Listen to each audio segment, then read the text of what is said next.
Bulgaria. It's not a big country. In fact, it's smaller than most US states, but its history is richer and centuries longer. Bulgaria's history is wide and deep, and there's so much to study and learn. But today, we're going to focus on a slightly darker side of its history.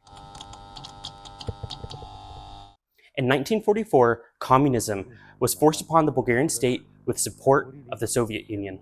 Soviet-style control meant living under their rules, and boy, did they love their rules. If you were a Bulgarian citizen from 1944 until 1989 or 1990, you were forced to follow these rules. Or else. Or else what? To answer that, let's travel 165 miles northwest of Blagoevgrad. There's not much to see today, but 75 years ago, this was one of the regime's most horrific labor camps. It was nicknamed Sunny Beach. This was a gulag.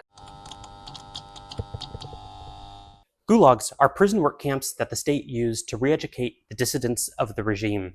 They were known as second chance camps, and they operated similarly to the Nazi concentration camps of the similar era, with some major differences.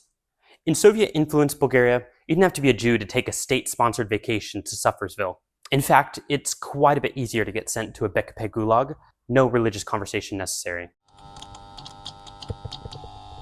If you wanted to go on a big-ticket offense, you could always stage a protest, or educate yourself and offer opinions that are not aligned with the Communist Party. But say you didn't have time for all that, or maybe you were just lazy. Here's a list of simple crimes against communism that could get you your one-way ticket.